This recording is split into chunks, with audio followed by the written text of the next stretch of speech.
Hi, this is Ben from EnglishPhotography.com and welcome. I'm going to talk to you today about the flash and how to get it off the camera, the different options available. My favourite, generally, is the light tripod. It weighs about 1 kilogram, it's from Sirui, and it gets the flash up to a reasonable height, which if you're doing sitting portraits and anybody who's slightly smaller, it's perfect. It's very easy and it folds down very small as well. And of course it doubles as a tripod.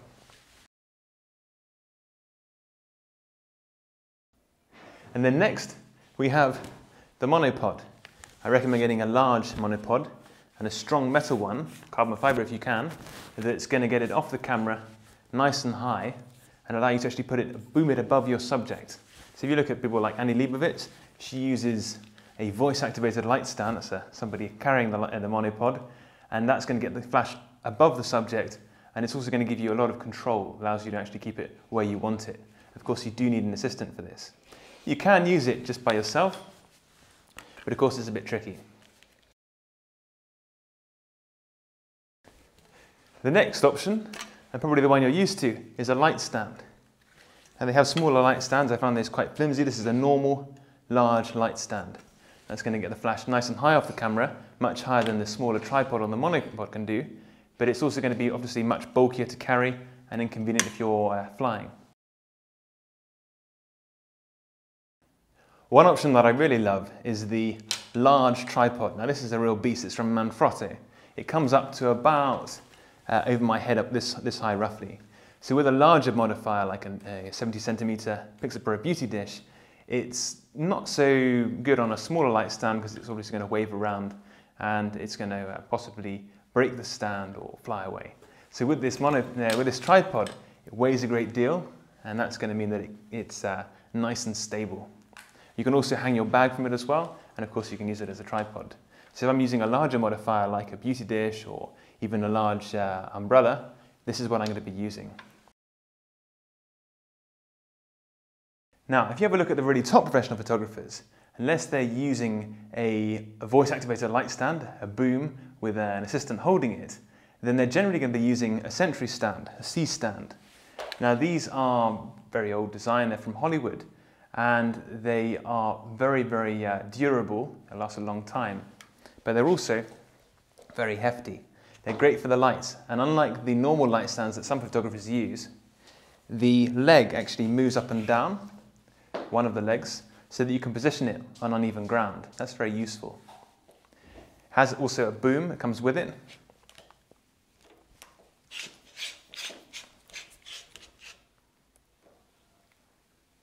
So that you can really get the flash exactly where you want it. It comes up to I think 3 meters high, and that allows you to actually get it above the subject and then shoot down on them in the angles that you actually need, as opposed to having to sort of compromise with the tripods or even with a light stand.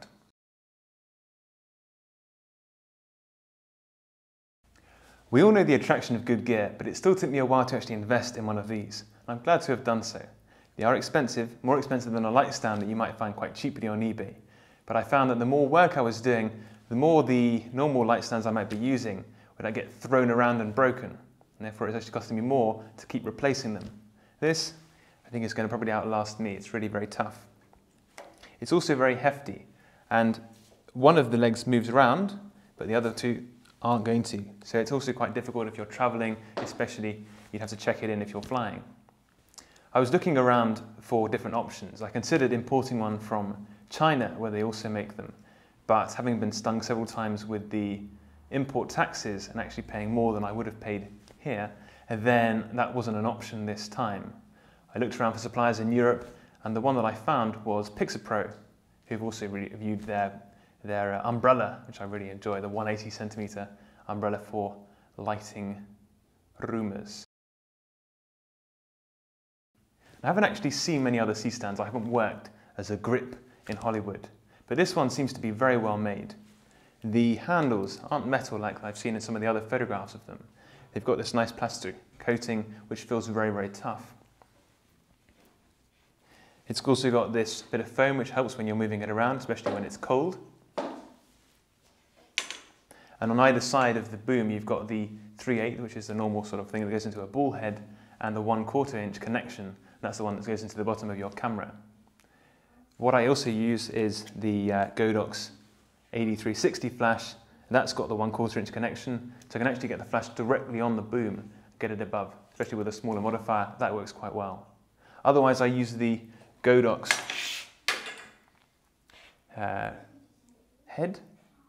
grip head, not sure what you call it, but this has been great. It's very, very small, packs very light. It's made of plastic, but it's very, very tough.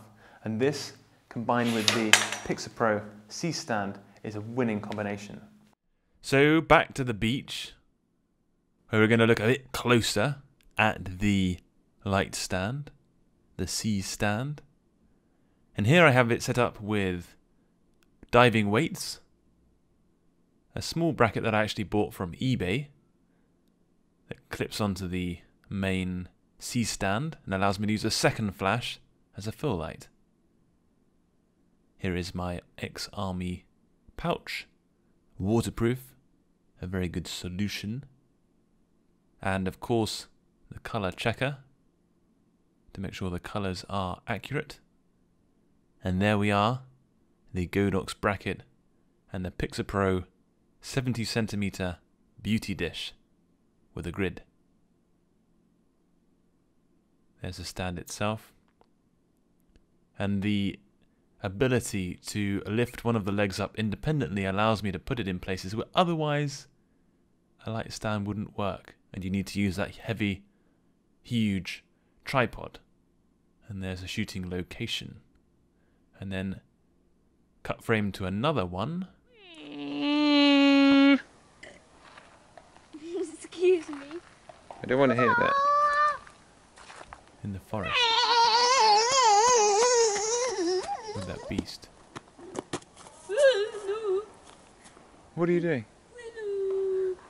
Get out! Who wants to be Harry Potter? So there's a small light tripod. There's no wind. It's a small modifier actually on the Godox AD360, and therefore that's actually quite a good solution. It's very lightweight. But for the 70cm Pixapro beauty dish, that's not going to work. So again, we have the diving weights and this enormous beauty dish, which I've actually modified. I've removed the main deflecting plates and replaced it with a few sheets of translucent plastic. And there's the actual bracket with the Godox bracket and the boom coming down, coming down, coming down to my diving weights, which are a very good solution, better than I think a sandbag, because there's no sand around here. And of course you can just clip them on around your waist. So those are your options. You're starting small every day. You have a very small light tripod, which you have anyway, and that's going to allow you to get the flash off the camera. It's going to be light and portable. You can also use it as a tripod, of course. The downside of that is that you haven't got a boom. It's not very it's not good at all in any sort of wind. It's a bit flimsy. It's liable to break, and of course it's not going to be high enough for the majority of your subjects. Then we have some of the larger tripods, and that's going to get the camera up nice and high. Occasionally you can put a boom on those as well. They're quite bulky, and they're generally not the ideal solution. The monopod, longer monopod boom, is also going to be quite useful. You have an assistant. You have an assistant, that's generally what I would go for.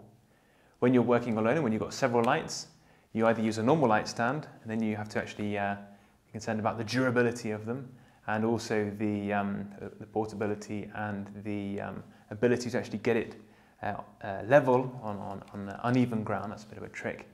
But something like a big C-stand, if you're going to carry it around, it does weigh a lot, it's quite bulky.